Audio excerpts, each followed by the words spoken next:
How's it going, everyone? Yeah, my name's Michael. I'll be interviewing these great people. I'm thrilled. I'm a very anxious person. I'm a complete introvert, and music was my way to look like I was able to live a life. So people like the panelists today, literally.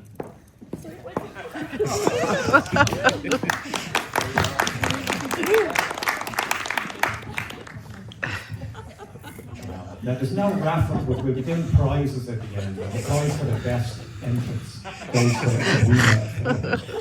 Edwina. So genuinely, like, I'm this really shy guy. I grew up in suburban Dublin. We go on holidays to Tramore, 1971, and my brother, with his holiday money, buys Life on Mars by Bowie. And it completely changes kind of our relationship with the world. And then, you know, all I want to do is listen to records. And then when I get old enough, my parents were very strict, so I wasn't allowed to go to gigs until I had done the leaving certificate. And then you're qualified to go to gigs. So 1980, I went to see Dexy's Midnight Runners in the Mansion House, and just going to gigs ever since has been my thing. I've been to over 5,000 gigs, and I just love that shy people, you know, it looks like you've kind of got a bit of game, because you're standing there and you're looking in the same direction as everyone else. I became, as something happens, an obsessive fan, so I went to see them as much as I can. I went to see them at the Reading Festival in 1989, and I never came home. So I emigrated, because one of their other fans, Eugene, said, you know, do you want to stay with us? And I did, and I was there for a week, and then his sister said, do you want a temp job at my job, which was Virgin, and I ended up working in the music industry. But I genuinely and passionately believe that people like the panelists change the world for all of us, but some of us feel it more acutely. And in Ireland, I think the DIY scene, the individual activity, has been very under-documented. And I was writing a book a few years ago, and I thought, I'll put Horslips in. And then the deeper I went to the Horslips story, you realise this is a business story. This is a story of uncompromised entrepreneurship in a country that didn't have a lot. So we'll be bringing out those stories. I'm going to interview everyone for about 14 and a half minutes each. And then we will invite you, so be thinking of better questions than I will ask. But before we start that, I just want to say, I don't know if any of you were here, I just want to say it's great to be back on the stage in the Project Art Centre, because this is where my career died. It ended. 1985, some bloke from Hot Press asked me, would my band play here and do the backing music for a poet. So poet, but not a poet like, it wasn't Jim Lockhart or something. It was a 1985 poet. And they wanted music behind it, and they thought we were in a band because we told people we were in a band, and we intended to be in a band, but it hadn't happened. So, you know, we thought we'll do something. And I don't know if some of you are old enough that you remember, there was that moment in kind of November 1983 where we all got into industrial music. So Test Department, the German band that no one can say their name. Fantastic. Who I loved, so we thought we'll kind of do that thing. Like, the Ireland needs a bit of that. And before the gig, we came into town, because we were professionals, so we came into town an hour early. We went down Pearl Street, we found a car door. Now, we didn't take it off a car, it was off. And we carried the car door down to this stage. And while the poet was doing their poet thing, we were banging on the car door with bits of wood. My friend Michael McCahill, my friend Barry Cook. And then for the last moment, I thought, we've got to, you know, we've taken this so seriously, we need to end on a high.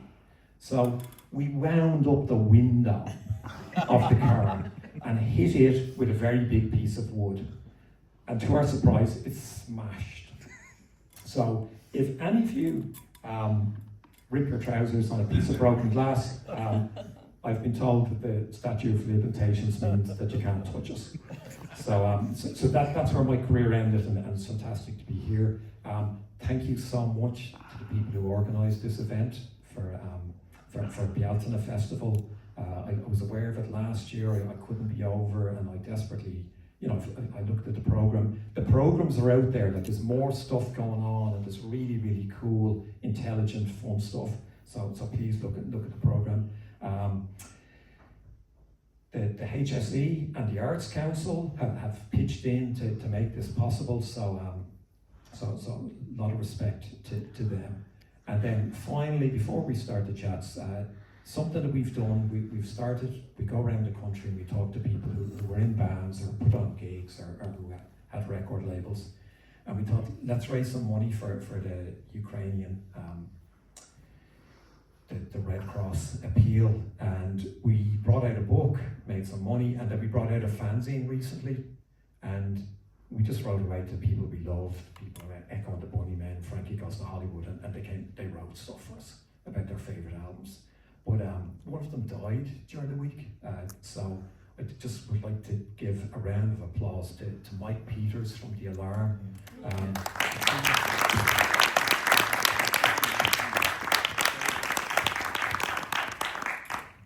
Who was extremely ill, but still took time out to write to help the Ukrainians. Couple of minutes with each people. Jim, I'd never met Jim before, and you of him. I'd listened to the record so much, and I guess Horslips, the music is remembered rightly, but there was an intelligence, there was a strategy, or the ability to take opportunities. So, like, when did music come into your life as a young fella growing up in Ireland? I was contacted some years ago by a guy who used to live down the street from us that I hadn't seen in decades. He was in the Altar Boys with me, and which will tell you how long ago it was that I'd met him. And he said, we met up for a pint, and he said, I remember the first time I met you, first time I saw you, I said, oh yeah. Because like at this stage, and like being able to remember anything, I think is like a superhero talent. And he said, yeah, I was in bed one night, we were about 10, and he said my mother came up and woke me up and said, you have to come downstairs. His folks had a pub in Thomas Street. And she brought him downstairs, and the reason she brought him downstairs was because I was standing on a table in the pub singing. So I obviously had some kind of a deep need for approbation at an early age. And when you were talking about your car door incident, I was reminded of the first Horslips actual gig was in the Trinity College Rowing Club in Island Bridge. There's a bunch of Hooray Henrys in tuxes, and we were playing kind of experimental freeform Celtic noodling. It wasn't even anything, and they were expecting to hear Last Train to Clarksville and Hey Sweet Caroline and stuff, and so we were in the process of emptying the place fairly comprehensively.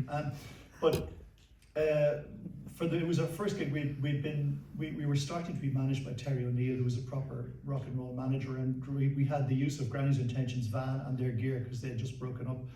And during the course of setting things up, we were exposed to jazz woodbines, and a couple of the band were very narked about this and didn't like the idea of it at all. And they were correct, because at some point in the middle of the gig, three of the band, who shall remain nameless, decided that it would be a good idea to entertain the crowd with a percussion solo. So we had one bar on two sets of bongos, and so we played these in the front of the stage while the other band members sat back and looked on in horror. So it was a bit like your car door experience without the broken glass.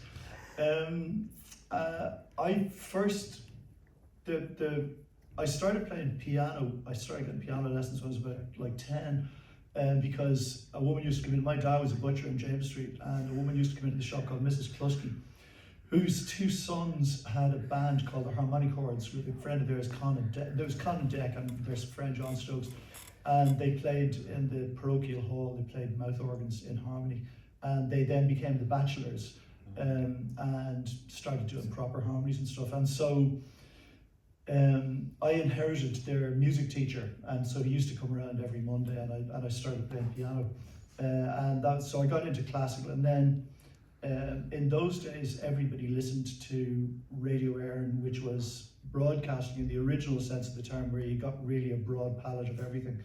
And so you got classical music, traditional music. Gay Byrne had a program where he played jazz, so I loved hearing Gay Byrne's jazz program. That was a real introduction to jazz for me. And you'd get classical. There were free concerts in the Francis Xavier Hall with the symphony orchestras. I used to go down to those. Jeez, I was such a nerd. So that's how I sort of got into listening to music. And then there was Luxembourg at night for listening to a bit of pop and rock and roll, which you couldn't get on the radio here. And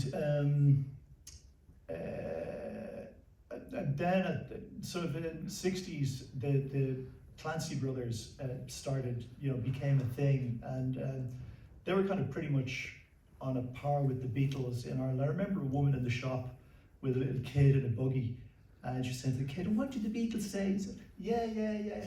"And what did the Clancy say?" "Fine girl you are." And they were on an equal level, and so we had a kind of a Clancy's tribute band at school in James Street, Christopher Brothers, which Tom also went to many decades later. So we had like 4 of us singing and one guy playing guitar, and Brother Lenan, who is a little runt of a guy with decent skin, stood in front of us one day and said, "There's something wrong, there's something missing. You need a whistle, you need a tin whistle, you need a tin whistle. Lockhart, go and buy a tin whistle and learn it." so I had to go and buy a tin whistle and learn it. And so I taught myself, and then from that I picked up a flute sometime later and learned that. And I didn't really do much music while I was in UCD. I was doing economics, but I spent most of my time doing drama. So it's that sort of deep need. It's like the point where you start to appear in public. It's like a supply and demand curve where your desperate need for approbation is the rising curve, and your terror of appearing in public is the recovering, and the point at which they intersect is the point where you get on the stage. And so I was doing plenty of drama, but it was only towards the end of my time in UCD that we actually got together. I was doing a few bits and pieces. A mate of mine and myself and somebody else did it. I think it was just tin whistle and guitar, and singing the Waxy's Dargle or something like that. I insisted we call ourselves Freddie Slack and the Cow Cow Boogie Whistle Ensemble. A testimony to my jazz credentials. And my first actual gig with a band was in the National Concert Hall, or what's now the National Concert Hall, but at the time was the Great Hall in UCD where we used to do our exams. And during the student occupations, there was a stage set up at the side of it, and 4 or 5 of us did a kind of a gig there to an audience, a captive audience of about 2,000 or 3,000 students, which was hilarious. But at the end of all that, then a few of us kind of accidentally got together. I knew Barry Devlin through the Cummins Armíocha, which is the drama thing. And after he left college a year ahead of me, he went into Ark's advertising agency where he met up with Eamon Carr, who I knew from poetry workshops around Dublin. And Charles O'Connor was doing graphics in the same agency. And so in the Dublin phrase, one word buried another, and we found ourselves kind of playing music, and it just kind of it snowballed from there, not steamrolled, you know. But it snowballed in a huge and consequential way for Ireland, because we didn't have DIY labels, we didn't have independent labels. We had a load of very talented people who were waiting for some A&R person from America, from Britain, to come over here, and they all thought Ireland was a joke and was unlikely to produce anything cool. So, like, the idea for Oates, the idea of we can do it ourselves, where did that come from? Dublin, it was a very small scene at the time. There were 5,500 show bands or something ludicrous. There was like 800, I think, is a real figure, traveling around Ireland, but there were very few actual rock and roll bands, or beat groups as they were known at the time. And everybody knew everybody, and it was the young people walking down Grafton Street clapping each other on the back. So it was a very small scene, and there was no infrastructure, there was no industry infrastructure. And the only thing you could do at the time, realistically, was move to London and live on porridge for 6 months and hope for the best. And in fact, Henry McCullough's band, which was the People, who were then renamed as Era Apparent to make them sound like Irish, but they were the People. When they moved to London, they were sleeping in the van for like 6 months, I think, and eating the obligatory porridge. But because the van had holes in the roof, they had to park it under a railway bridge. Otherwise they'd have got pneumonia. So that was the kind of given context that we found ourselves in. And we did a couple of gigs, attracted a bit of attention, and we were approached by this guy called Michael Deeney, who was a mate of Paul McGuinness. I wonder whatever happened to him. Deeney was a maverick accountant who had studied in Magdalen College in Oxford, very highly developed Oxford drawl, and very strategic use of the stammer. So he became our manager. He suggested that he might like to manage us because he was looking for something interesting to do. And I think he didn't like the idea of being a boring accountant, which is what he was destined for.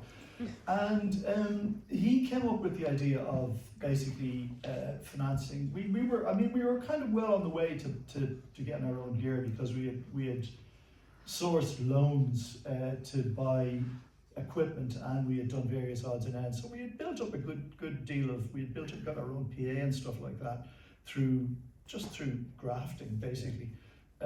We had landed ourselves with our first actual gig was a 6-part TV series through a friend who heard us at a party, and we were just doing such odd combinations of concertina and electric guitar that she thought this would be interesting. And the producer, luckily enough, agreed with her, and so we found ourselves with a gig. Anyway, Deeney, because he had this kind of businessy background, reckoned that we'd be best to hang on to our own rights, hold on to our own intellectual property, and it kind of went on from there. And all you needed for a label was he looked at it, and we all sort of we sort of sat around and thought, is that doable to have your own label? And it looked like it was doable. And there was a pressing plant here that was owned by the McGrathens up in County Meath someplace. And so there was printers here, and there was designers here. We had our own designer in the band anyway. So we had kind of a little cottage industry in the band. Barry and Eamon were the press and PR. Charles was the art department. I was admin, and it fell together. But a lot of it was due to Deeney's direction, because he had that kind of businessy accountancy smarts and new big words, like balance sheet. Yeah. but from his account, like, he wasn't some Svengali telling you, hey kids, I know what you should be doing, and that you were equally involved in the business decisions, not just creatively. So, like, can you remember, like, where did the money for that first single that kind of drove a wedge through the past in Ireland of only show bands can draw crowds, to where this band of revolutionaries were able to pull big crowds? Yeah. Thank you very much. I think we had started playing ballrooms. Deeney had got us into ballrooms, and he utilised his stammer, because they'd be saying, "No, Michael, what do we give the boys? We can afford to give them so much, and we won't give them percentage." And he'd say, and like, "Okay, all right, we'll give you twice that." "Oh, all right, okay, we'll give you 60-40."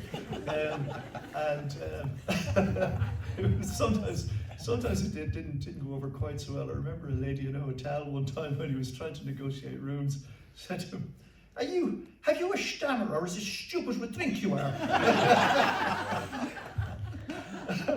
But it was pretty effective by and large. So I think because we had managed to break into the ballrooms, much to the surprise of the ballroom owners, because we brought in a bunch of kids who weren't the normal clientele of ballrooms, and because we were messing around with traditional tunes, we had the great good fortune to come in at a time, at a kind of a tide. We were buoyed forward on a tide of John Fanning, Dave Fanning's older brother, has a book that came out a couple of years ago called The Mandarin, the Musician and the Mage, about T.K. Whittaker, being the Mandarin, who was the Secretary of the Department of Finance, the musician being Sean O'Reilly, and the mage being Thomas Kinsella. Thomas Kinsella worked as private secretary to Whittaker when Whittaker was head of the Department of Finance. And Whittaker helped him out and encouraged him. And when Sean O'Reilly first came to Dublin, he lived for a bit in Whittaker's flat in Baggot Street, and he used to sit up till 4 in the morning listening to Mahler and smoking cigarettes. And so Fanning's thesis is, and I think it's very valid, is that between 1955 and 1965, these three men, this triumvirate, created a new Celtic dawn revolution equivalent to what had happened between 1890 and 1910 with Synge and Yeats and Lady Gregory and Douglas Hyde and all the rest of them.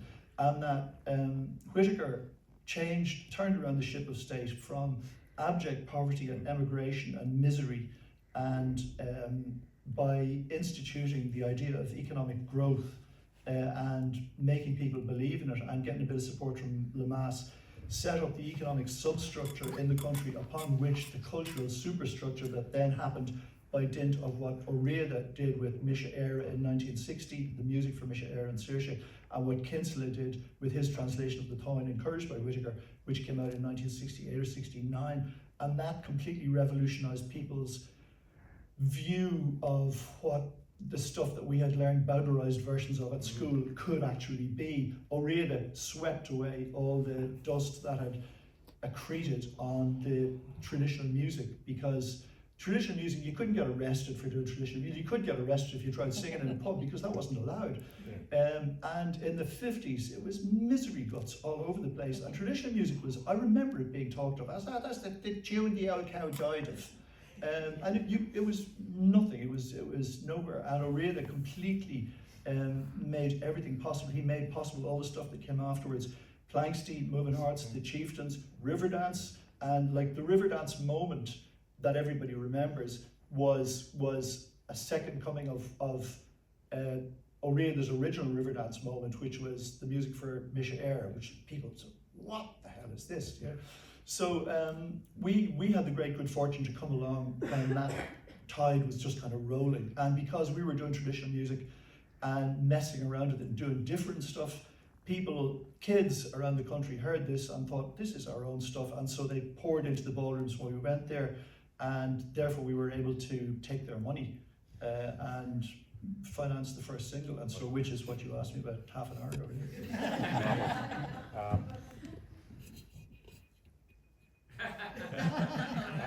Perfect. That was the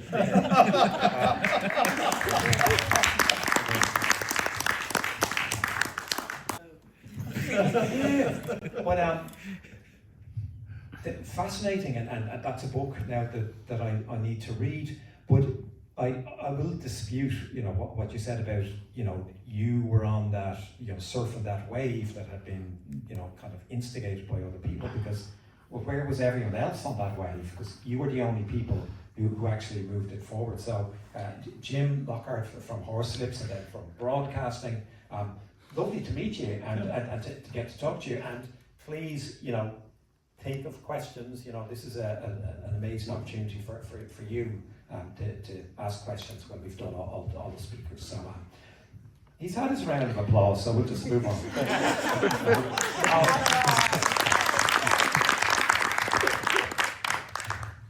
And Elvera Butler, Tipperary, Cork, and Elvera is incredibly quiet. So the sound technician, please take note. But Elvera, we'll end in 15 minutes with your record label. With this. Ireland didn't have record labels despite what, like Horslips had said, it's possible, it can be done at an extremely high level. So we'll end with Reekus, but like, where did you get in touch with music or the idea of putting on gigs? Because Elvera put on the famous gigs in Cork, in the Arcadia ballroom, you know, we were talking about it before, where Elvera was getting 800 to 1,000 people for bands that not many people knew about, that would, you know, get 250 people if they were looking in Dublin. So you built an audience there. But how did you get interested? Were you aware of Horslips? Were you aware of other Irish bands? I was going to say, I went to see in Templemore, excuse me, when I was in my, I don't know what age, teens, hitching across to I grew up in Thurles, which was, we had a dance hall, which actually my father booked bands for the church. The dance hall was for the church. So I was kind of allowed to go to dances, as we call them, from a pretty young age. But also my mother was kind of involved in Mintinatira, and there would be like an annual fair, you know, sort of what you call it, kind of country show. But there'd always be like a dance afterwards. So, you know, as long as I went to things that my parents were at, I was kind of going to gigs from the time I was about 10. It was just interesting, just that what Jim was speaking about there, about the sort of revival of kind of folk music, I suppose. Also, that just reminded me of Thurles I grew up in Thurles, I think is that. It had 2 flacioles, I think in 59, which I have no memory of, because I was tiny, but, well, pretty tiny. But in 64, my father was involved in organising the flacioles. And the 64 one was the last flaciole that was sort of run in a central location, because it was kind of a crossover between folk and trad. So like there was loads of bikers there, and you know, Hells Angels, whatever. People sleeping around the streets. Like the Flas and Thurles years later in the 90s would have been very similar to what was going on. Of course, the local police were shocked and so on. But they decided after that, because Thurles was so accessible, that they would have club flacioles in Clones and places afterwards, you know, that were hard to get to. I remember going to one, you know, hitching to one of Clones and having to, you know, be on the back of a tractor and trailer for part of the journey. Anyway, but there was always music, I suppose. There was always, you know, there was always music in the house. We didn't know. I mean, I grew up without TV until I was sort of 10 or something. We didn't get TV in the country until, but we had the Orval radio with the record player, and the radio acted as a speaker. And my sister was kind of champion Irish dancer. My father's brother was a professional ballet dancer. So it was kind of expected that we could, you know, like to dance to it. So there was always, you know, like Irish music for dancing and classical music for ballet. And, you know, we always had the Clancy brothers. My mother would have those records, I suppose. We had, like, you know, the records. I mean, the first rock and roll records I had, but they must have come from my parents, were shellac, you know, Bill Haley, Rock Around the Clock, and whatever. And 2 of those, I brought them. I used to go to, like, there's very little entertainment in Thurles, except what you made yourself. And so people made a lot of entertainment, I suppose. But I used to go to like some of the kids of the people in Mintinatira would go to their social nights, which were kind of maybe every Sunday or something. And somebody there, one of the younger senior members, just maybe thought that, well, perhaps we could have our own kind of junior night at times. So we were allowed to have one, maybe once a month or something, I can't remember. As long as it's something cultural, we could have a dance as well. So the cultural thing was like a quiz or educational. And then we'd have tea and biscuits, and we'd have a dance.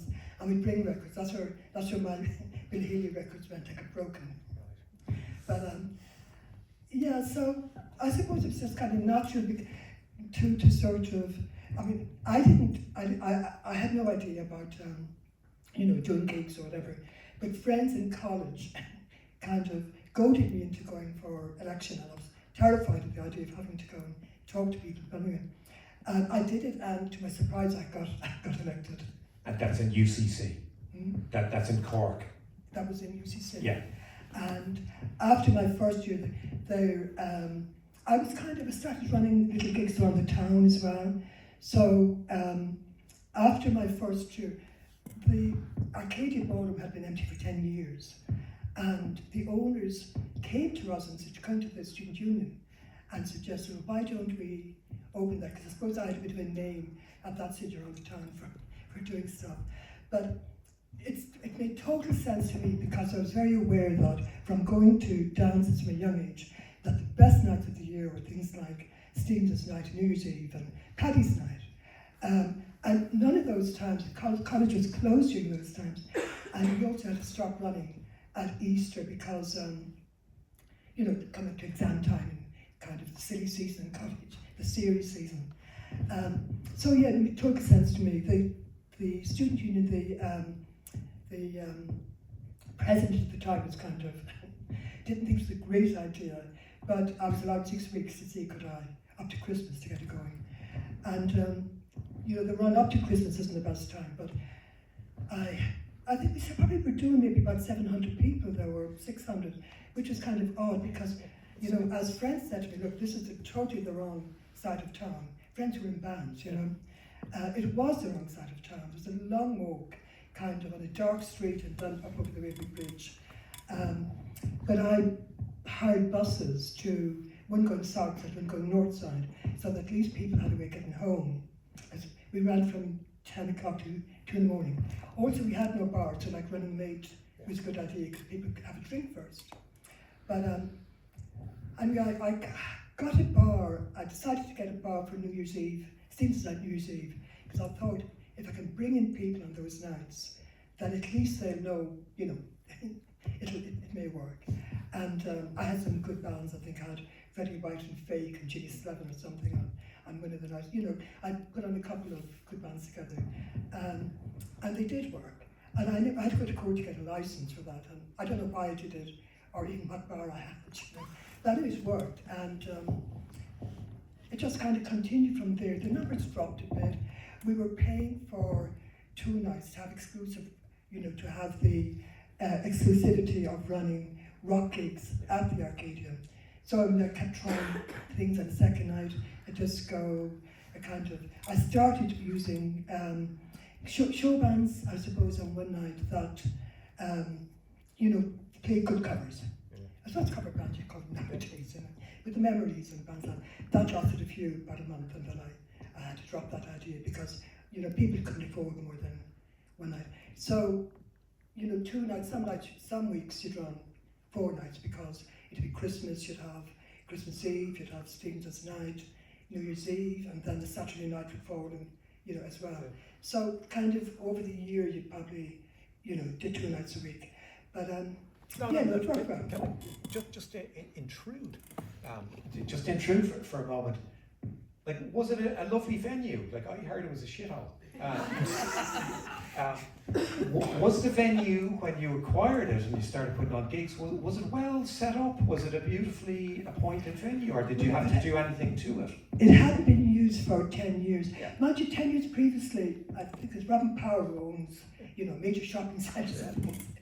He had been running gigs there when he was a student, I think on a Wednesday night. I think it became known as, was he a dentist who never put a tooth? Because he never had to. Yeah. But it had been closed for 10 years. And but I got people to paint it black. And where did the stage come from? Where did the stage come from? Oh, but yeah, I knew Joe Hurley. He was a friend, from doing local gigs at bands like Sleepy Hollow and so on that Joe hung out with and did the sound for. So Joe helped me out, and he got some packing cases from Ford's, and myself and Andy, my boyfriend, later my husband, and Joe built a stage. I did the spraying, did the hammering. But it was a decent stage, and you played on it. Yeah, so it was a decent stage built out of packing cases that were being thrown out by a car company that had a factory in Cork. Just to put that in context. But and you put on the Cure. You put on major gigs. You get 800 to 1,000 people every gig that you put on. I think Lena Lovitch might have been a huge one. 2,500 people. 2,500 people for Lena Lovitch. I think our capacity was the official capacity was 1,850. But because we built a stage, we'd probably reduce the capacity. But we didn't do tickets because I wasn't expecting that sort of crowd. Oh, why would you? So, people would all come up to the pub, and they'd be kind of throwing their 2 quid or 150, whatever was, into the box office. So, you know, there's no way of, you know, there's no way of counting until, but yeah, no, so I think our biggest No, stop, because you then go, the thing about Elvera is that no one else in Europe was doing what she was doing at this time, apart from, you know, packing people into a venue that couldn't really fit them all. It was a dry venue, it was an alcohol-free venue. There was a fireplace in the middle of it.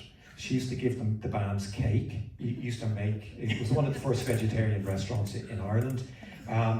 But you're also really good to the local bands. So when these international bands came in, Micro Disney, Five Go Down to the Sea, later, you know, None Attacks, all of these bands got opportunities, and then you gave them little jobs in the venues. Well, yeah, a lot of them worked there, kind of. Just, you know, we had, well, our stagehands were a band. Yeah. So when they weren't playing, they were kind of stagehands, rather. And you can't Cork, Micro Disney, he was tidying up the coffee bars. I had photos of them with sweeping brushes. But so they got in for nothing every week anyway. Yeah. Then they got jobs. Yeah. Once anybody played there, they got in for nothing. So because everybody wanted to play. Yeah. But as soon as bands started forming, I made a point of almost always putting on a local band, even if it meant having 3 or 4 bands on. Decent. You know, having an extra support on first, and they might have to play to half the crowd. Yeah. But yeah, that was good, and then suddenly that was great, really, because suddenly, you know, I'd see what I loved about that. I mean, I've run gigs after that, sort of independently, just kind of one-offs.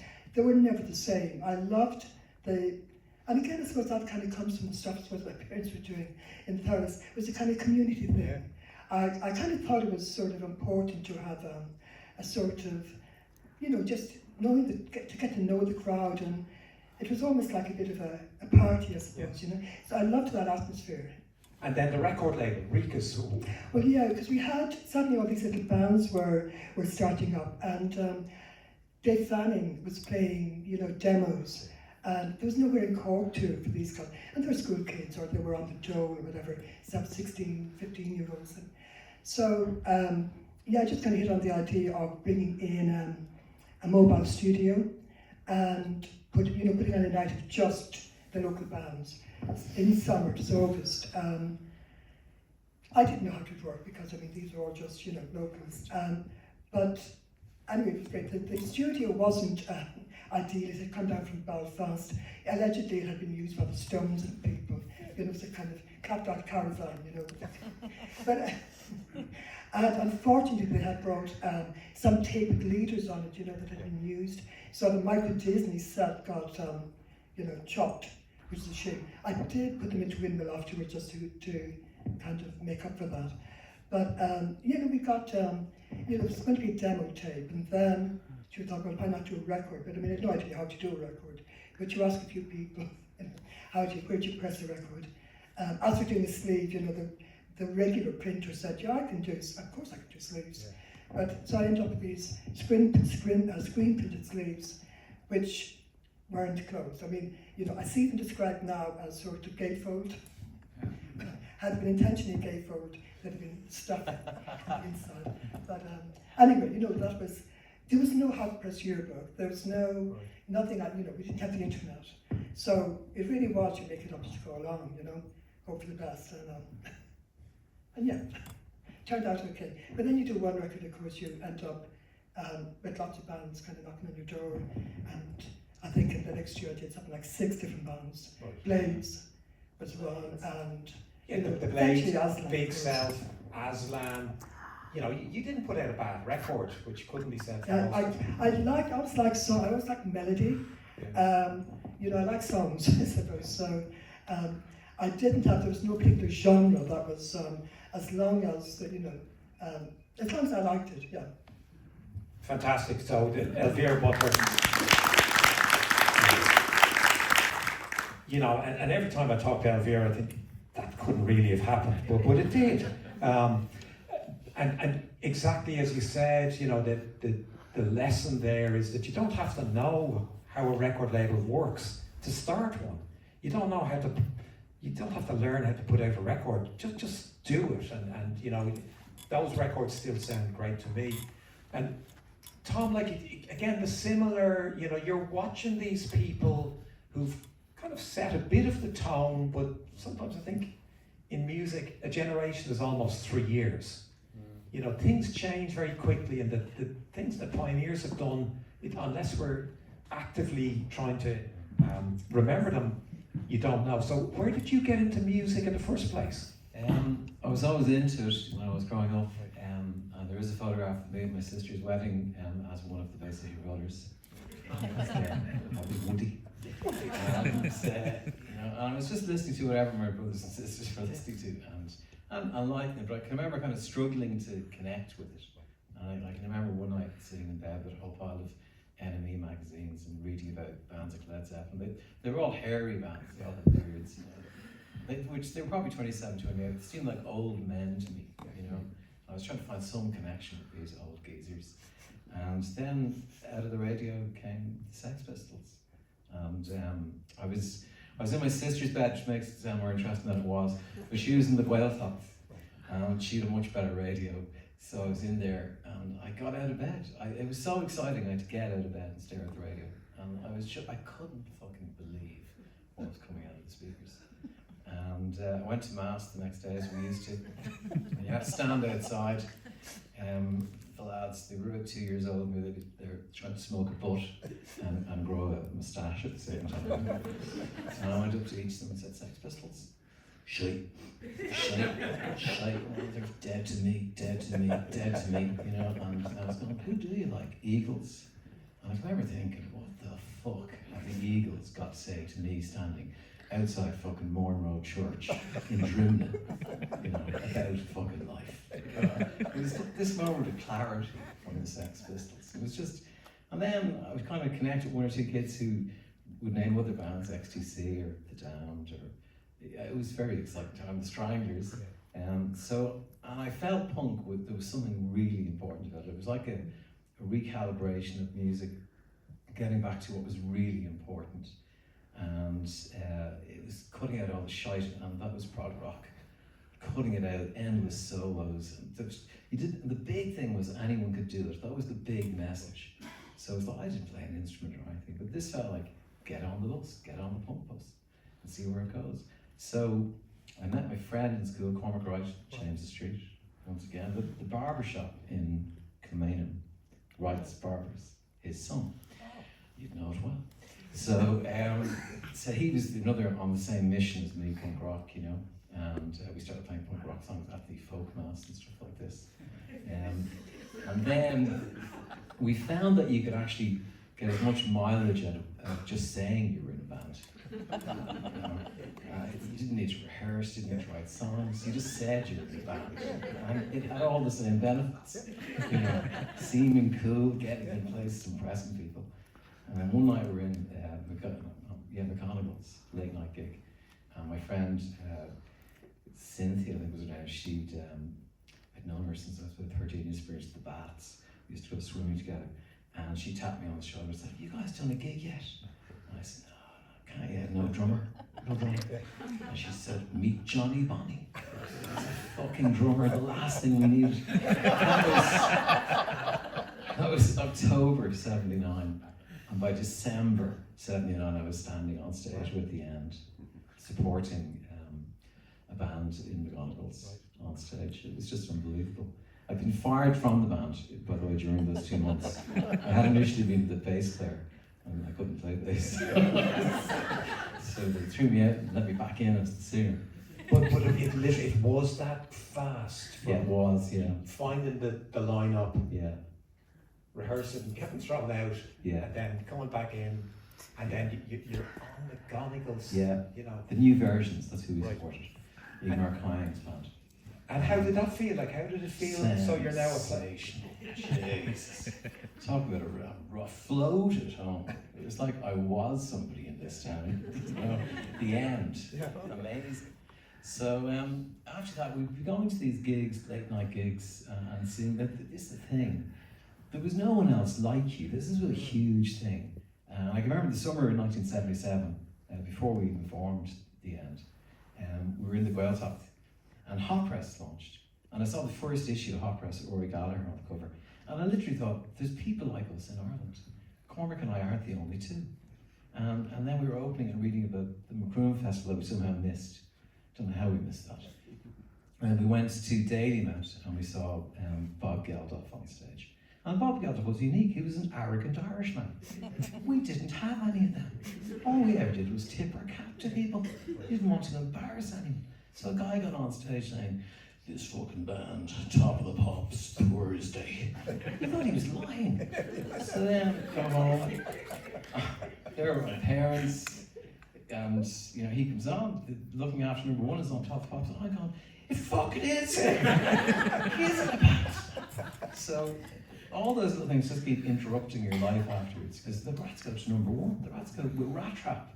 And I can't point to the television enough. They're number fucking one now. In the meantime, the End have started. It's really tough, and this way, Cork was really happening, but it might as well have been New York. It was so far away. The idea of making contact, it'd be like going to the Antarctica. It was just beyond us. So you'd kind of read about what was going on, but the crowds of 800. The End played to one person one night. Liam Mackey from Hot Press. And you couldn't, the reaction to punk was incredible. There were loads of people just maybe a year older than you who fucking hated it. And they'd go to a band, they'd see maybe the Resistors who were kind of punk but not really. And then when we'd walk on, they'd leave. They didn't want to be in the room with these punks. Couldn't even play their instruments. Which was great, except eventually you were going to starve to death. Yeah. So there were very few people. So it was really about 800 people at Cork. Was amazing.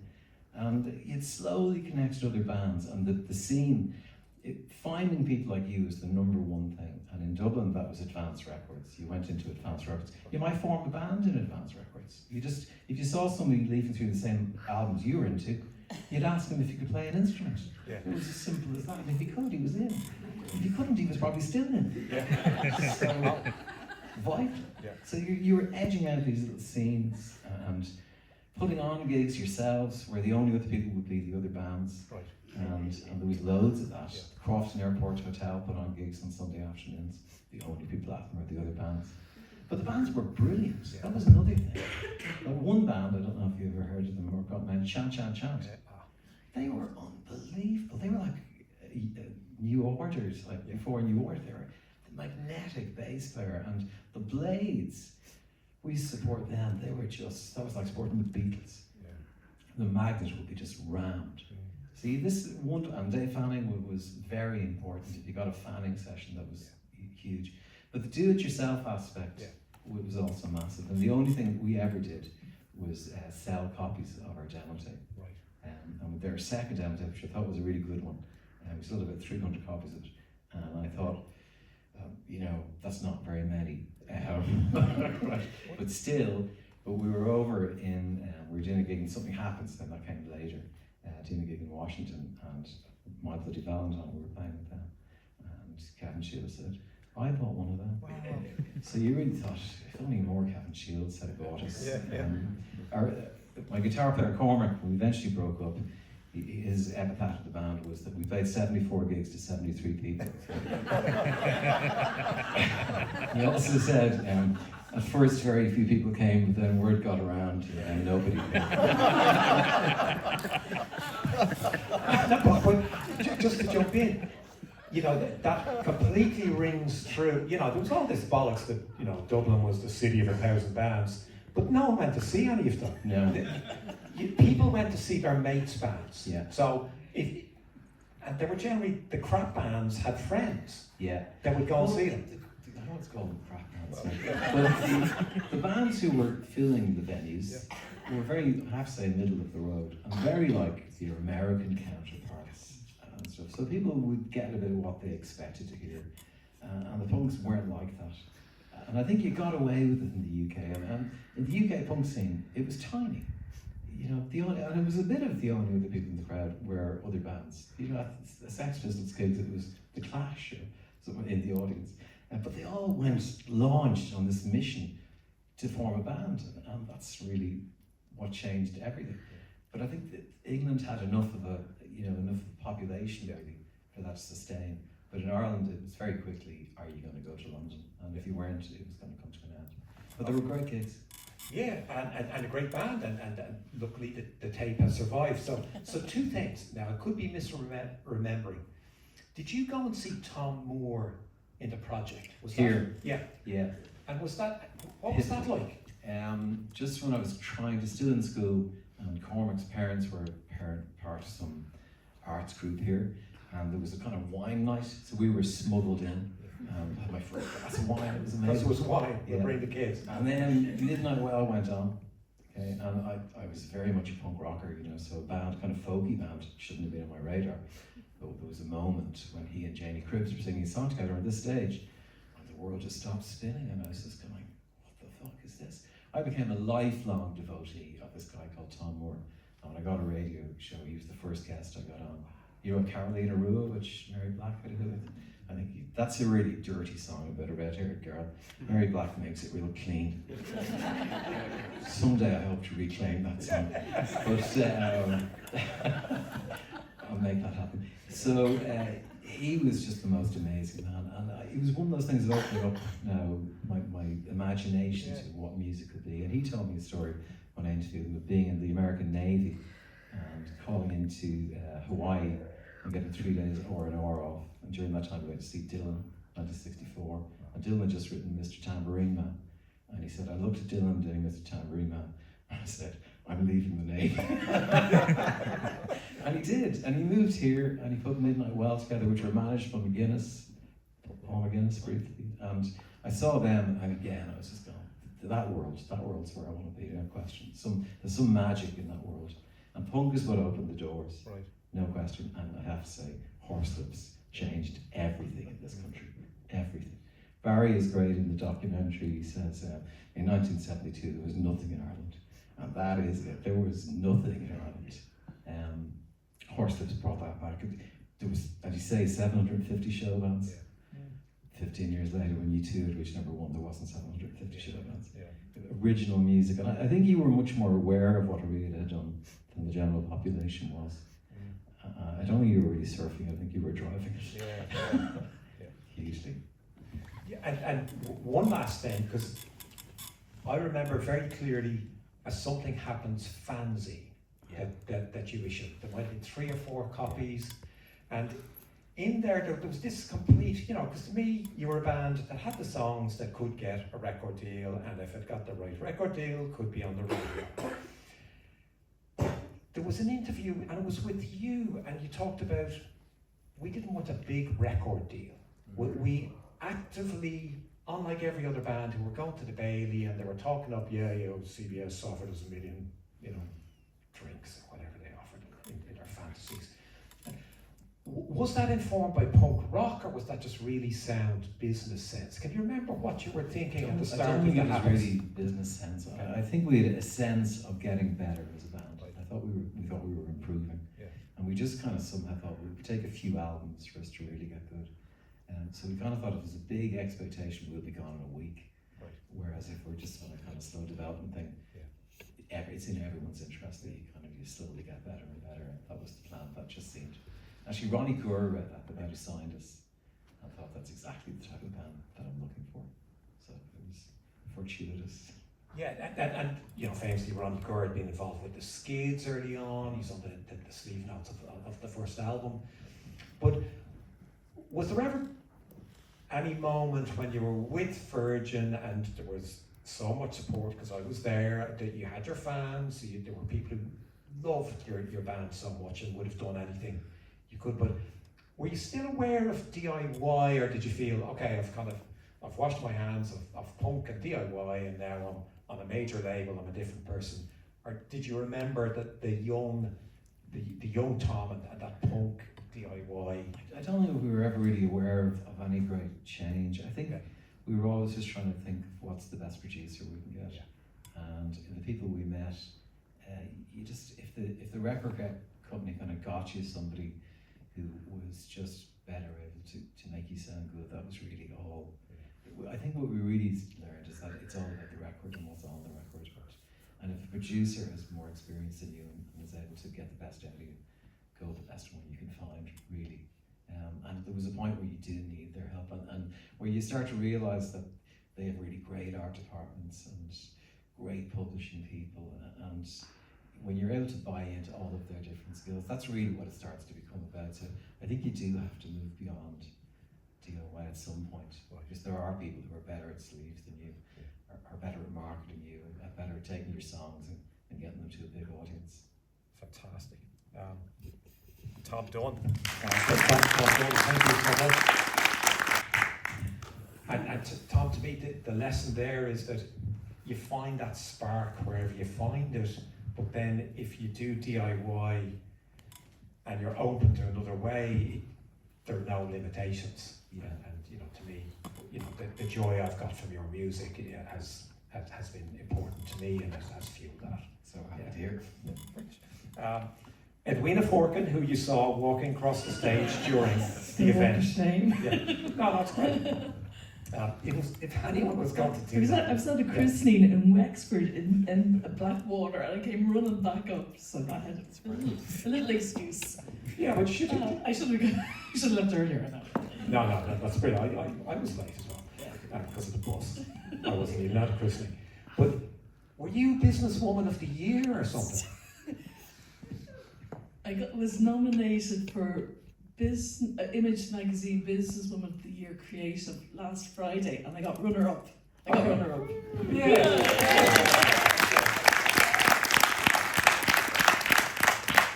Thanks, Mike. Yeah, no, I don't even want to know who won. Like that's great. So you won. Can I say, I was in a room with these amazing women, and there was one woman who was an ex-smackhead, and she just blew me away. Wow. She just was like incredible. And there's some amazing people, doing amazing things out there. So I don't even know her name, have to track it down, but she was incredible. Great. And you were the first female Ents officer in Trinity College. There had been a long tradition of Ents from Bill Graham, Ian Wilson, the various people who did really important things in that university, but there never had been a woman doing that. So, where did you get interested in music? Well, my first single was Oliver's Army, Elvis Costello. I just again, like everybody else, loved music. I remember your album because it's at the Celtic Cross up at Tully Church. That's where I live. Wow. And I always remember that album going, that's so cool. And then of course I had Something Happens, and I was you all play the ball and everything, so I was very blessed. But I suppose the big thing was I actually knew the Guilfoyle brothers, Brent Guilfoyle, went out with him, and his brothers were jazz musicians. Right. And I remember I was 16 and I worked in the Dublin Jazz Festival, and I was like, oh, that's all these amazing musicians. So not that I know much about jazz, but that was my first kind of being involved in people organising music. And then I was a big fan I used to go into Trinity and watch gigs and go to the Bagot Inn. And Mick McCaughan and you were instrumental. I used to see you guys and go, these guys are really amazing. Yeah. And I used to go to the gigs in Trinity, and they were just like, sneak in, and because you were obviously underage, but anyway, it didn't matter. But we go into the gigs and loved going there. And then when I got into Trinity, I don't know if I ever admitted this, but the first day I went in, I told Jonathan Cummins beside me, I said, I'm going to be Ents officer. Wow. I didn't even know why or anything, but because of Mick McCaughan, I went, I want to do what he did. And that kind of stuck in my head. And then... Right, so I'll jump in with a little bit of context there. My mate, Mick McCaughan, I worked in a record shop in Dunleary. This guy, we used to call him Dexies, because he had a wool hat. And then he rocked up in Trinity. He was younger than me, and so, because I knew him from the record shop to nod at, it's like, how's it going? And then he became the Ents officer, and he was told, there's no money. So there was no budget for Trinity Ents, so he had to be starting with 0 And he had this punk rock vision of, I want to put on gigs for everyone, not just my taste. I want everyone. He was a big trad head. He was a big hardcore head, and he brought the Pogues over for their first headline gig. He put on the Prunes famously at the Ball. Early gigs by Cry Before Dawn, when everyone else thought they were not a Dublin band, so they couldn't. Hothouse Flowers. They've come before, but he was a big Clash fan. So that was kind of the context. But then you were a version of him a few years later, where you were trying to put on. Is my memory correct? That you were trying to make everyone have something that they would enjoy while they were at college? Yeah, that was my big thing. Was I did a gig every night in Trinity, or a lunchtime gig every day. I used different venues in Trinity, and again it was free, or I tried to do it like cheap as possible, or whatever it was. And when we started off, I remember it was minus 2,000 in the kitty, right? Now we had money for the Trinity Ball, but that's a separate thing. And I remember I came in and I started running the JCR gigs, the trad sessions up in the co-op up in the JCR, and we made a fortune from the Americans. And then we got the money in, and then we were making sandwiches. We were giving them a lunch, and a cup of tea, and then a trad session, and we made the money back, paid off the debt, and then we started off with money. And then we'd get bands in, and I remember at the time. There would, something happens at a house, and Stars in Heaven were the three big Irish bands at the time. And obviously Golden Horde. And then I was big fans of Paranoid Visions and Not Our World. I thought Not Our World were fantastic, Ger and Hugh, and but we're big fans of the Golden Horde because they were just fun. And I remember seeing gigs also in Dunleary. We used to go to the Elfin and see those Handsome Devils, and it was like loads of gigs in the Back of Inn and McGonagall's back then. So I always had a love of music, and I always wish I had a career in music. I ended up becoming a film producer because it was very male-dominated world music.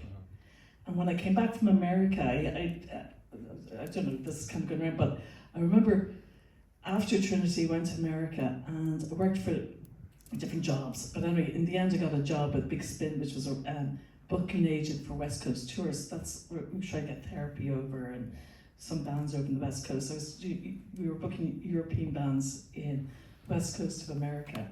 And when I came back to Ireland, I tried to go for a job in Sony, and they just wanted a guy to work. So that was back then. And then somebody said to me, Edwina, you make a great film producer. I said, what did they do? I said, yeah, okay, I'll do that. Wow. I became a film producer. So, but what the great thing about being a film producer, now I get to work with loads of bands because we do loads of, looking for composers and licensed music. So I've had like really good tracks from U2 have given us music, to the Pogues, everybody, and Chumbawamba. So you get to work with creative people. So I suppose I just loved music and I like creative people. So that was kind of my journey. But Trinity made me the person who I am, I think, being Ents Officer. Amazing. And you mentioned therapy. And when therapy came along, there was no one like them in Ireland. It was, you would see the early therapy gigs now to 6 people, and you would just think, they're not Irish. They're too good in the show. It was unexpected that a band of that sound, in that genre, they were competitive in that post-hardcore rock thing. And you were an incredibly supportive presence for them, when no one was offering them gigs. And I thought they were brilliant. So what did they represent to you? I think they had a new voice for Ireland. I think they were exciting. It was definitely a modern sound. Like that, going back to, I remember hearing Bob Geldof and Bealtaine Rats. That was exciting at the time. And now Therapy were the next one, I felt. So that's, and I'm going to tell a funny story. Well, probably some people have heard this already. But Mick McCullaghan got me to look after Therapy, and a lot of bands would come and stay in my house. And Mick had told me that they were straight edge, so I said, no problem. And so that meant didn't smoke, drink, or do drugs or anything like that. And I went, okay, so when they came back to stay in my house, after NCAD gig, I had a big rug on my bedroom floor, and I had pots of tea and Mr. Kipling cakes and stuff. and they ate everything, right? And then they came back with a bottle of vodka for me. And I was like, you drink? And they were like, yeah. And then I started laughing, I'm going to kill Mick. So it goes on, when I ended up meeting them in LA, they invited me to, back on the tour bus. And they were telling all the A&R people, oh, she throws the best tea party and stuff like that. So they all obviously thought I was some grand madame or something. But anyway, I love that. They're great guys. Lovely guys. Yeah. And then the Trinity Ball, which at the time was the biggest social event of its kind, and it was DIY. People, if you go to the Trinity Ball now, it's not DIY. It's run by a very large company that put on gigs all the time, and it has got very little to do with the students. But in your day, it was just before it went and became a corporate event that's brilliant and well run. So, what was it like organising music for so many stages in a full campus? Exciting. It was so exciting, dealing with the man. You go to London, you had your budget for the Irish bands, and I remember all these guys. I go, okay, they're getting this amount, and the other bands are getting this amount, and you tried to include everybody, which was amazing. And then we had X amount for the big stages. So I think I put on 30 bands on 11 stages in one night. And I remember having the headset and you're organising, and then I remember bad manners were having to freak out because something about the drum kit or egos were kind of happening at the time, but I had a great team. So, but the team were all just students. They were just all people who were into music, and they worked for free all the time, all during the year. And any gig I was doing, I had a team of people, and I'd get a few drinks for them at the end. To have parties in my rooms in Trinity, and that's what we did. It was like a big vibe in the office or in my rooms. Everybody got fed and watered, but they all worked for free, and they DJ'd, like Tom Bailey was DJing there. There was, I think on a Tuesday I might have done jazz, on a Wednesday we might have done a disco, we had lunchtime gigs on a Friday, we had the big gig on a Friday, we had, different bands played the Ed Burke. But one of my big gigs we did, and we were mentioning that, was the first time I used the atrium in Trinity. It was a real posh atrium building. And I decided we were doing the Right to Information campaign, and we were doing a gig for to support the campaign. And I had Paranoid Visions headline. And that went down. I think we never had a gig in the atrium after that gig. But it was fantastic. It was great energy, and Can I give you one little related trivia to the Trinity Ball? Something happens, got signed to Virgin at the Trinity Ball. Did they? Oh, but there you go. Ronnie Burr came over, he arrived up, we were in a dressing room, he came up with this big tray of pints, and he said, a tray of drinks for Virgin recording artists, something happened. Wow, there you go. Thank you so much. Okay, I didn't know that, there you go. Fantastic. That's great. But people, it was exciting. A&R people were coming into the Buttery. The Buttery was amazing. It was like when Mick and you guys were doing gigs there, it was the gigs were happening, the place was jammed, queuing in, the security guys were amazing, the Trinity security men, they'd be queuing out the door to get in, and there was wonderful gigs. And a lot of I'm thinking of some of my team, because I remember Stuart Carolyn, who was there, he's now a big writer in television. There's a few, and Kim Bartley, he was there, he was one of my Ents boys. Yeah, he did it, Love Hate, and then Kim Bartley, but she worked there, and she's an amazing filmmaker as well. And Shimmy, but again, I suppose, I've worked with Shimmy Marcus, who, again, we did the documentary, and I have to make Aidan Walsh Master of the Universe. I have to mention it. Aidan came to the Trinity Ball, and I remember I said to him, Aidan, you can be the MC. Then he goes to me, Edwina, I can't do his voice, but he goes, I want to be brought down on a horse. Yeah. And I want to be like lifted down like on a crane with a horse. And I'm going to ride with my whip. And I was like, okay, I don't think I can do that, but you know, maybe I could just walk a horse on it.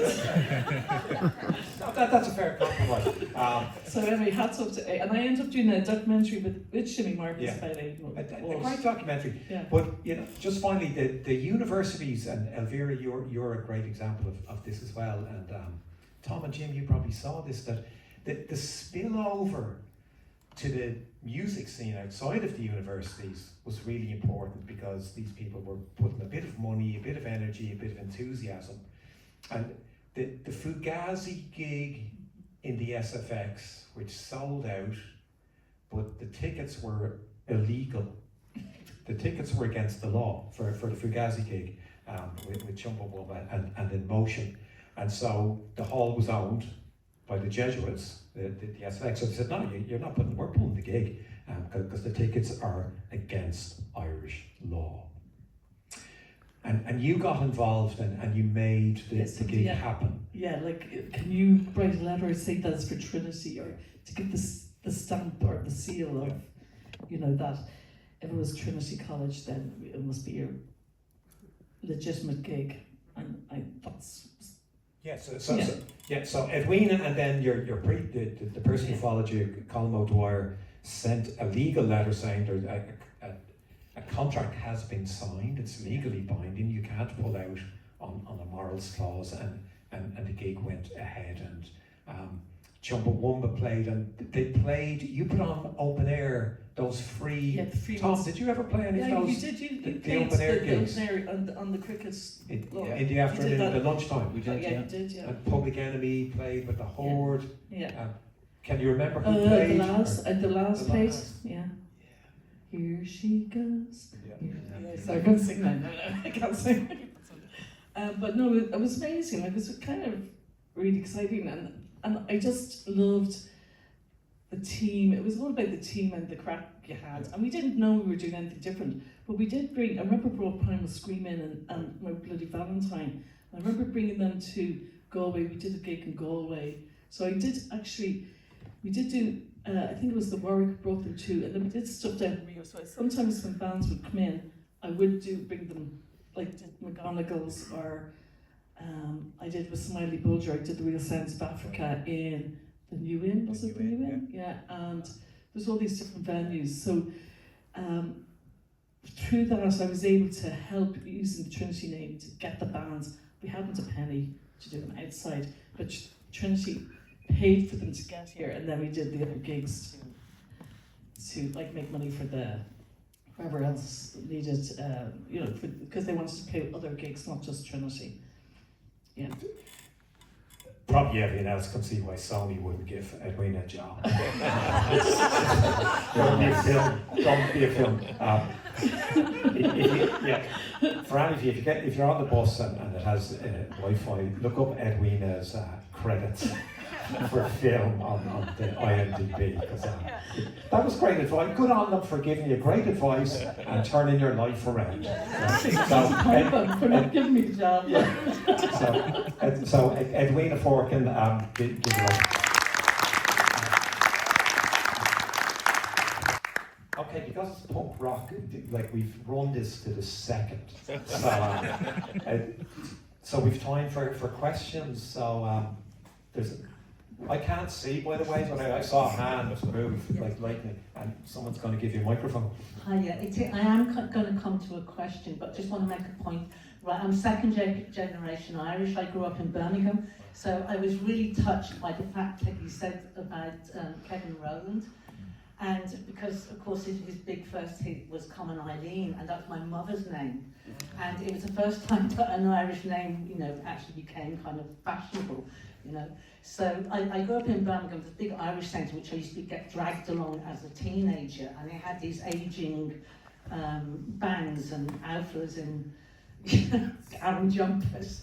And it's very interesting because there was a moment when I was watching Top of the Pops, and suddenly this band came on and started playing Whiskey in a Jar, And for the first time in my life, it seemed like Irish music and Irish folk music was sexy, you know, because of course, you know, Thin Lizzy.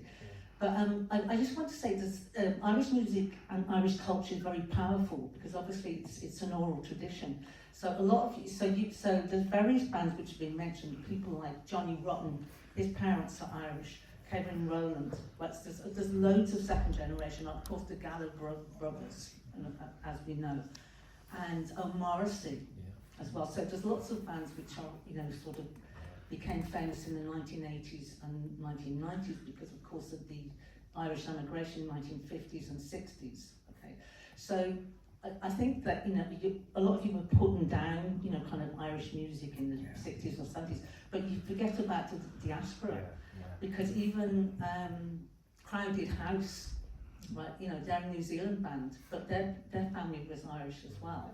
So if you were brought up as second generation, you fucking knew about Irish music, you know, because I was brought up, I know a load of, you know, the lyrics of a load of traditional songs, a load of old IRA songs as well, you know, because the thing is, that's what people, when, you know, my parents would invite people round, or you went to somebody's house, that's what people would sing in the houses. So that culture was kept alive because of that oral tradition. So I just want to make a point. Although having said that, you know, I remember me and my brother came in the 1980s to the SFX Centre and we saw the Pogues. And it's like this sort of secret code, you know, because it's like, oh, I know what the Pogues mean. so don't ignore the diaspora and the effects of the sort of whole Irish culture and singing, and you know, it's very lyrical. You know, I know there's the crap, I know there's Delaney's donkey and stuff like that, but a lot of, you know, I think the Irish music culture is absolutely brilliant. So I wanted to just make that point.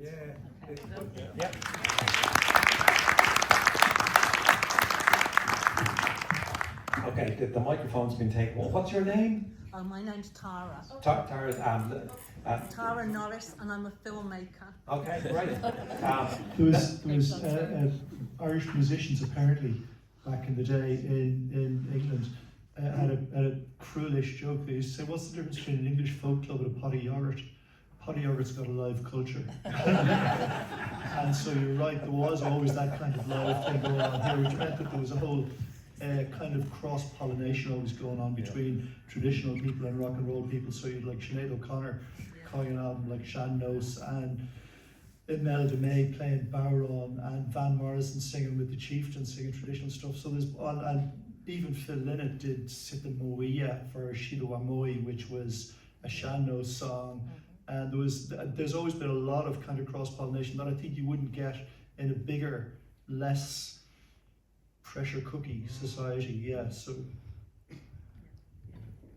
and really fair point. I think Irish music has been shaped not just by ancient tradition, but by the diaspora, and sometimes we don't include that in the history. And you know, I think of, you know, obviously the Pogues, but you know, the Dropkick Murphys and the whole Celtic punk. But the fact that Irish people could emigrate, you know, Horslips were the first successful Irish band that didn't leave, but the other bands left and they found support in the diaspora, people who would give them something other than the porridge that, you know, Rory Gallagher talked about, that, you know, the English contemporaries could go home to their parents for a hot meal. He couldn't, so the diaspora is incredibly important. Tara, thank you for making that point. Does anyone else have? Can I ask Jim and Tom? I have a very special connection with St. James's Hospital, because on 2 different occasions the doctors saved my life there, and not only brought me back from the dead, but to being a dashing young man again. And I've always felt there's an energy around the place, because going back to the famine when so many people died there, and so much so that I've even written a song about it that I'm hoping to have the nurses with long-term COVID get back to work through. But I'm interested, Jim, in what business is in your dad's butcher shop now, or what premises is there in what was your dad's butcher shop? It was. So the building was demolished some years ago, and two or three buildings were replaced it. And what's there now is a coffee shop, sort of fancy upmarket coffee shop. But for a while it was a bookie shop for a while after my ma left. Yeah. Do you know the name of that coffee shop? I don't know off the top of my head. No. And the school is the school? I haven't noticed the school. The school's still there, yeah. It is, yeah. School around the corner is just the same. 100%. And just another couple of points there.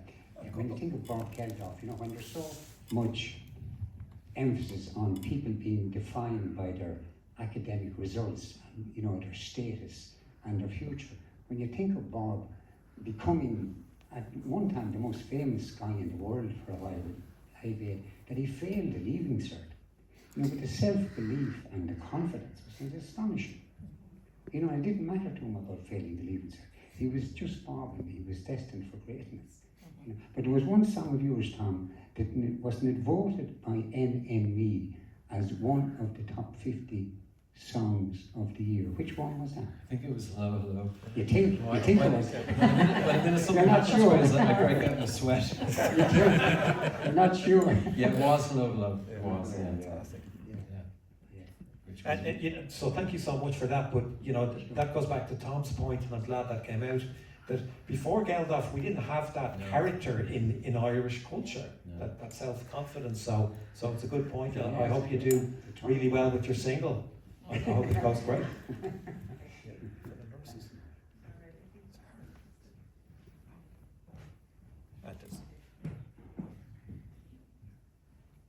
Thanks, that's really brilliant. I just wanted to ask, music seems to be one of those art forms that people are obsessively interested in the best possible way, in my view, like absolutely obsessed. And what really comes across here is just this wave of total immersion, you know? So I'm just wondering, a question to any one of you, was there any moment in your lives where you fell out of love with music for whatever reason, and what was that like? No. I had a wobble. When the end came to the end, Cormac also emigrated. He was my best friend and he emigrated. So I lost my band and my best friend overnight, which was not good. And then, you know, I was in engineering in ECD, so I was doing really badly because we were doing all these gigs. And if you imagine the lecture theatre in ECD, you've got like 199, they're very obviously engineers, and a guy in red jeans with streaks in his hair. And I don't think he's quite like the others. So fourth year I had to knuckle down, and I thought it was gone. I thought it was gone. And I remember listening to music and feeling outside of it. Just thinking, oh shit, this isn't good. I saw Christy Moore in the Theatre L during that helped save me. But I had about 9 months then when I was working as an engineer and thinking, I've made a really bad mistake in my life. And then, thank God, I met Something Happens. I was saying to my girlfriend, I'm back. How great. Elvera, did you ever fall out with music? I do remember, I did an album. I did a 30th anniversary album. That was about 10 years ago now, it's about 12 years ago. But one of the reviews that I read said, was music that bad in the 90s because I didn't do it. My health had, you know, I was very, very ill at the time. But, and I had gone through a period in London where I'd moved to London in the early 80s. And I was running gigs in London, mainly doing kind of Irish bands. I was doing a lot of reggae when I was in Ireland, but when I was in Brixton, I kind of turned to kind of Irish music. And I suppose there was a time when, you know, there was a kind of, the diaspora was sort of, I used to do a lot of work with the volunteer work for the Irish in Britain, second generation, I can't remember the IPRJ. Yeah.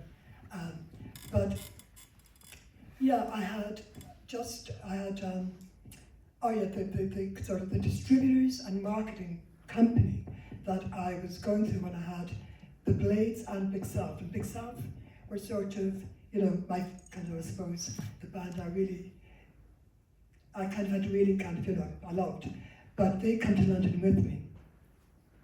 They and the Blades, so their master tapes got held up with this court case where this company, the marketing company, had gone bust, got into liquidation. And my health was really bad, and I spent a couple of years kind of just dealing with lawyers and whatever. By the time I got the albums back, well, I did release the Blades, I released both, but except for broken, both bands were kind of on the point of breaking up. So music then had become mainly, I suppose, keyboard based. I liked guitar bands.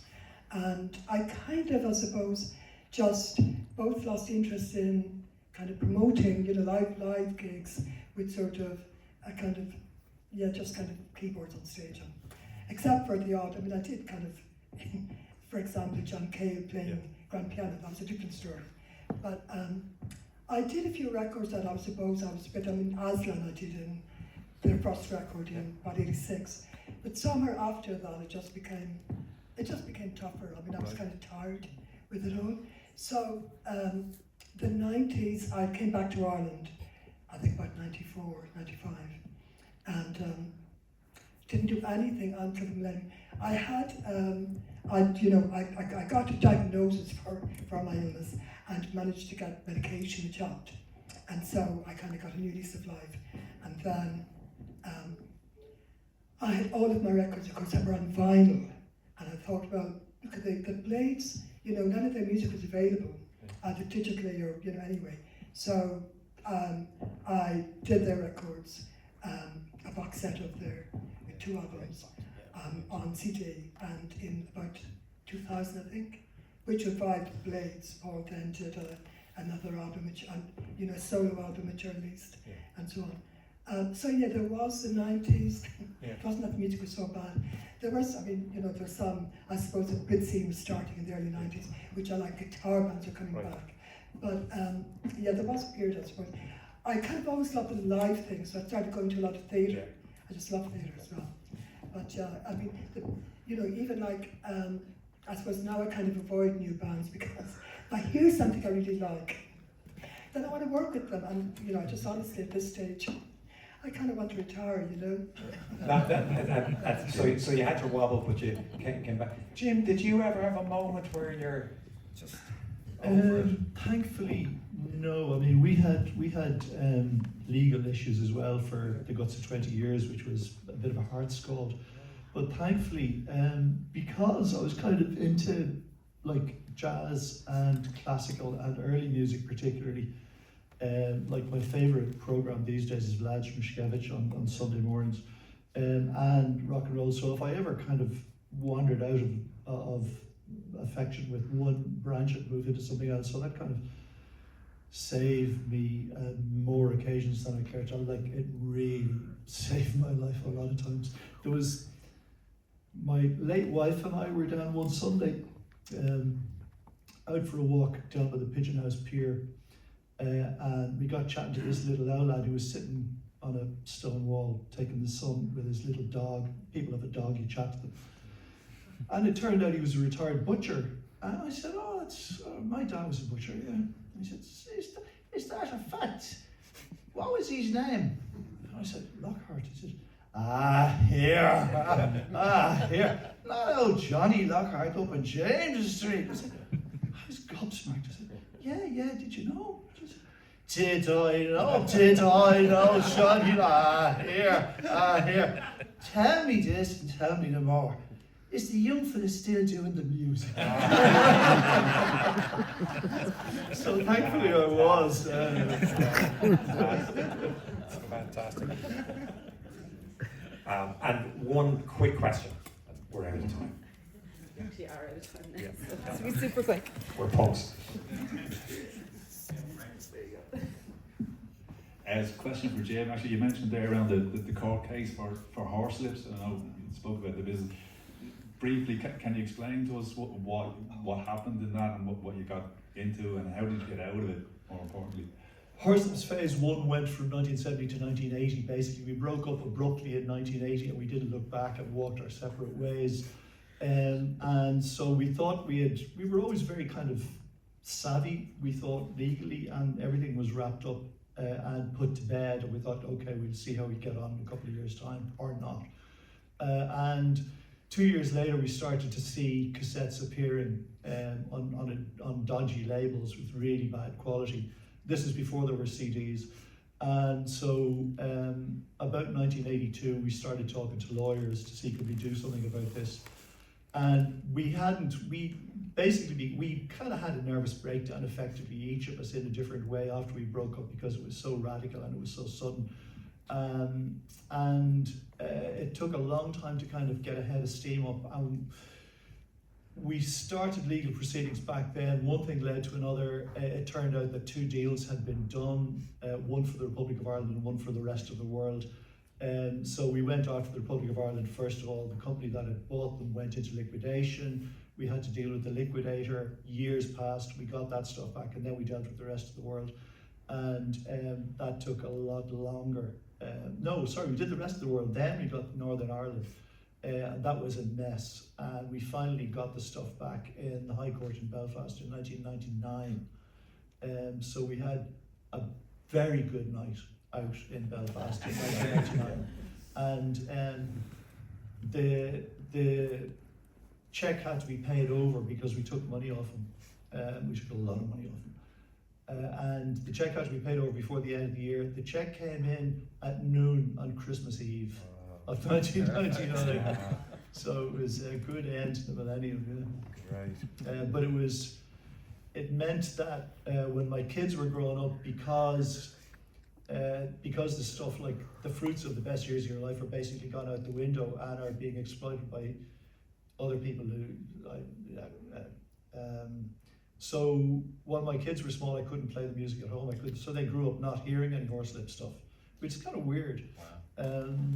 And so it was a great, huge release and a huge load off our backs when we got the stuff back. And then one thing led to another, and we did other voices in like 2004 or 2005 or something like that. And then we did various things. Came back together in 2009 after 29 years of a fag break, which is like astonishing. So that was, and then we were together the second time around for longer than the first time around. So all was well that ended well, but it's a hard struggle, and musicians really do need to. I mean, often it doesn't matter if you're savvy about legal stuff, because shits do shit stuff. Haters gotta hate, assholes gotta asshole, and you get ripped off. People of goodwill and people of creative bent get ripped off. And it's a fact of life, and you just need to be as savvy as you can and cross as many T's and dot as many I's as you can, and you may still get, but you need to sort of just watch the downsides, and we were lucky, yeah. Thank you. Yeah. Thank you to everyone, and sorry for going over. Thanks.